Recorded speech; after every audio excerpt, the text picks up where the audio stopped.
അവനെ തെരഞ്ഞെടുപ്പെല്ലാം കഴിഞ്ഞു. ഇനിയിപ്പോൾ ഒരു ഫസ്റ്റത്തെ ചോദ്യം, കോലഞ്ചേരിക്ക് ഇനി മടങ്ങി പോകുന്നുണ്ടോ? ഇനി ഒരു മടക്കമില്ല ഉണ്ണിയെ.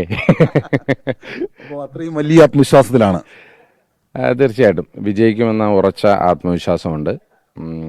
ആറന്മുള നിയോജകമണ്ഡലത്തിൽ UDF ഒരു ജനപ്രതിനിധി സംസ്ഥാനത്ത് UDF മുഖ്യമന്ത്രി സത്യപ്രതിജ്ഞ ചെയ്യുമ്പോൾ അതിന് പിന്തുണ കൊടുക്കാനുണ്ടാകും എന്ന ഉറച്ച ആത്മവിശ്വാസത്തിലാണ്. ഇപ്പോൾ അവന് ഇവിടെ വന്നതിന് ശേഷം നമ്മൾ പലപ്പോഴായിട്ട് കണ്ടിട്ടുണ്ട്. അപ്പോഴൊക്കെ ഞാൻ ചോദിക്കുന്നത്, ഒരു ഭൂരിപക്ഷം എത്രയുണ്ടാവും? വലിയ വിജയപ്രതീക്ഷ പറയുമ്പോൾ ഭൂരിപക്ഷം എത്രയാണെന്ന് എക്സ്പെക്ട് ചെയ്യുന്നുണ്ടെന്ന് ഞാൻ ചോദിക്കുന്നുണ്ട്. അത് പറയാൻ മാത്രം അത്ര ധാർഷ്ട്യമുള്ള അഹങ്കാരമുള്ള ആളല്ല എന്നാണ് അവൻ പറഞ്ഞുകൊണ്ടിരുന്നത്. നമ്പർ പറയില്ല എന്നുള്ളത് നിലപാടാണ്.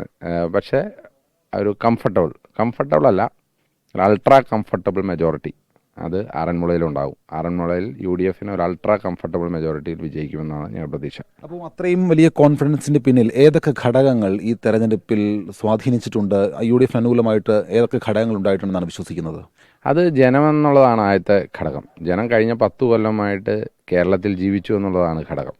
കഴിഞ്ഞ 10 കൊല്ലമായി LDF ഭരിക്കുന്ന ഈ സർക്കാരിൻ്റെ ദുർഭരണത്തിനെതിരെ ജനം വോട്ട് ചെയ്തിട്ടുണ്ട്. ഈ നാട്ടിലെ ജനപ്രതിനിധി കഴിഞ്ഞ 10 കൊല്ലമായിട്ട് നടത്തിയ പ്രവർത്തനങ്ങൾ അത് വികസന മുരടിപ്പിൻ്റെ പ്രവർത്തനങ്ങളായിരുന്നു, അതിനെതിരെ വോട്ട് ചെയ്തിട്ടുണ്ട്. ഇപ്പോൾ രാഹുലുമായി ബന്ധപ്പെട്ട കാര്യങ്ങൾ പറഞ്ഞുകൊണ്ടാണ്. ഇപ്പോൾ രാഹുൽ സമൂഹ മാധ്യമങ്ങളൊക്കെ വളരെ സജീവമാണ്, പൊതുരാഷ്ട്രീയത്തിലേക്കൊക്കെ അദ്ദേഹം ഇറങ്ങി പ്രവർത്തിക്കുകയും ചെയ്യുന്നുണ്ട്. അപ്പോൾ ഇനിയിപ്പോൾ അദ്ദേഹം പാർട്ടിയിലേക്ക് ഉടനെ തിരിച്ചു വരാനുള്ള വഴി ഒരുങ്ങുമെന്ന് കരുതുന്നുണ്ടോ? അതൊന്നും പറയാനുള്ള ആളല്ല ഞാൻ. ഒന്ന്, രാഹുലിനെ പുറത്താക്കുന്നതിൻ്റെ ഒരു ഘടകമായിരുന്നു, അല്ലെങ്കിൽ അതിൻ്റെ തീരുമാനമെടുക്കുന്ന ഘടകത്തിൽ ഞാനുണ്ടായില്ല.